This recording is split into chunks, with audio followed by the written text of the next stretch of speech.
I'm really excited about the Charm Library. It just came out this January. It is the story of Stella Parker.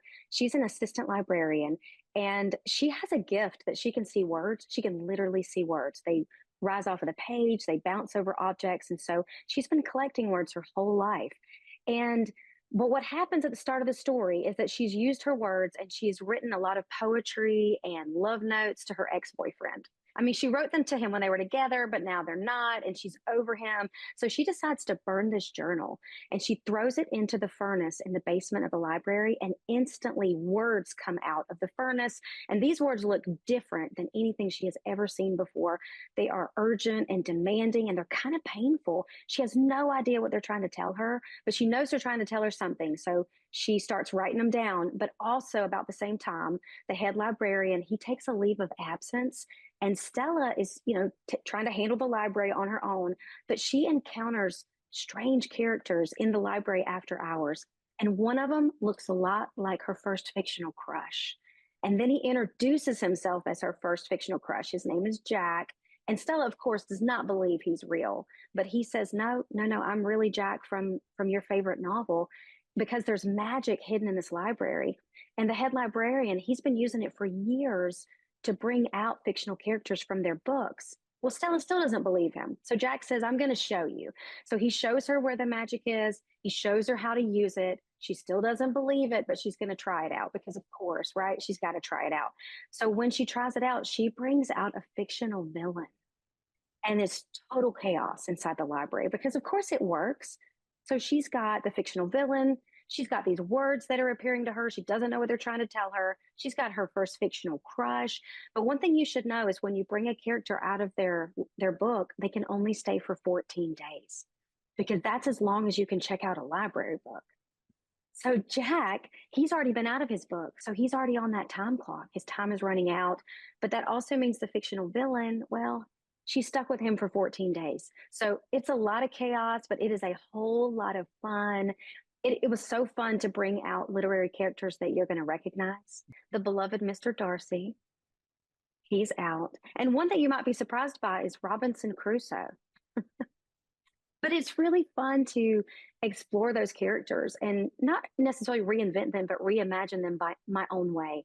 Because when they're in a book, they're just 2D. You really don't know everything about that character. So when you bring them out into the 3D, there's a lot more going on with that character than you know in their story. It was really fun. It was a challenge because I want to reimagine them in a way that, like Mr. Darcy, that you still know, oh, that's Mr. Darcy. That's the way he would talk. That's the way he would act. So it was challenging, but it really was a lot of fun. It was a lot of fun.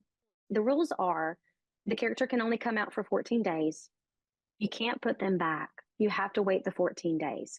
I mean, there is like one terrible, terrible way to put them back in the book, but you don't want that option. I can't tell you what it is.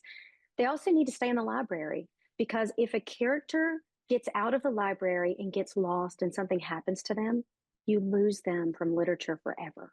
So it's a huge responsibility. Can you imagine Mr. Darcy wandering out somewhere in New York City? He gets lost, something happens to him, then we lose Mr. Darcy forever. Everybody loses him, and they actually lose the memory of him. It's like even if the author were still alive, they would forget they wrote that character. So it's a huge responsibility. So that's kind of how the magic works. But I don't want to tell you how to use it in case you decide you want to use it later when you read the book.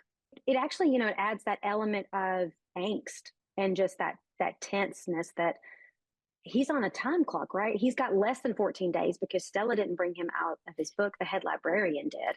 So it's just about kind of her getting to know him as a real man because she's only known him as a fictional character, and just learning more about him because for Jack, he has a backstory. He has a life. He had a life before that snippet of the story that she knows him in. So it's really interesting how she learns more about him.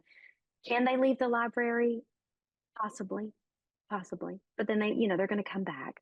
So it was fun, but just also, do they fall in love? Do they not fall in love? When you meet your fictional characters, do you love them the way that you think you will?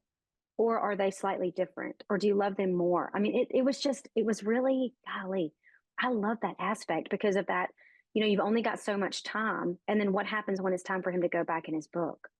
I just think for me, my stories, they automatically want to be in a small town or a smallish town. Because if you remember, The Vanishing of Josephine Reynolds is in Nashville, which is not a small town, but it has a small town feel.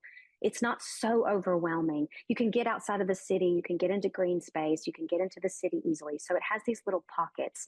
And I just feel like that's the way the magic works for me, is that I can see my characters in a town where people know them. They kind of know what you're doing, which also creates an element of unease. Like if they find out what's happening, because people in a small town, they know everything that's going on. But there's a cozy aspect to me about being in a small town where people help each other. There's a community feeling.